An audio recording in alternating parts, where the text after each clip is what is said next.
এক দুই 200 টাকা দিয়ে কি আনাইতে পারবো? 200 টাকা দিয়ে কোনো খরচ আসবে? মাত্র 200 টাকা আছে, কোনো খরচ আসবে না। এই 200 টাকা দিয়ে কিচ্ছু পাওয়া যাবে না, শুধু এই বাচ্চাদের টুকিটাকি খাওয়া পাওয়া যাবে।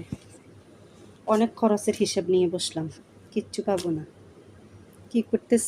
কি করব চিন্তা করে কুল পাইতেছি না।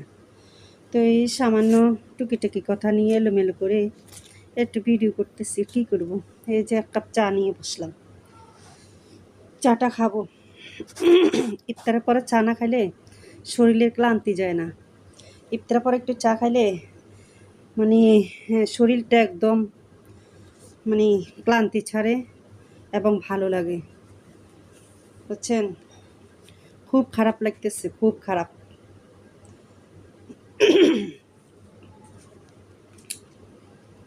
রান্না বান্না বেশি করি নেই, ইফতারি করেছি। ইফতারি টুকিটাকি বেশি করেছি। আজকে আমার ছোট জাল আসছে বাচ্চাদেরকে নিয়ে, ওদেরকে ইফতারি খাওয়াইছি। তো ওরাও মানে অনেক দূর থেকে আসছে, চট্টগ্রাম থেকে।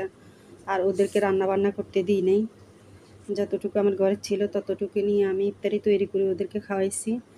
বেশ ভালোই লাগছে। এখন নিজের কাছে মানে অস্থিরতা বেশি লাগতেছে, একটু কাজ বেশি করলে একটু অস্থিরতা এসে যায়। তারপরে 1 কাপ চা বানিয়ে নিয়ে বসলাম। চাটা মানে খাইলে শরীরের একটু ক্লান্তি যাবে।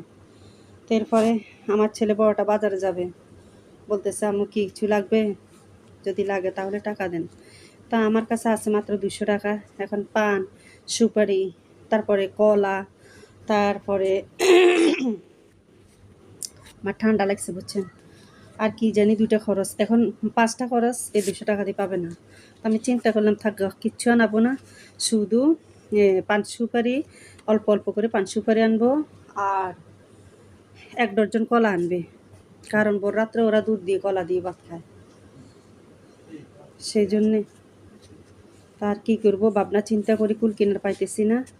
ছেলে অনেক আগে টুকিটাকি বেতন পেয়ে ফেলছে, তো ওগুলো খরচ শেষ হয়ে গেছে। এখন আসছে ঈদ, আর মাত্র 2 দিন।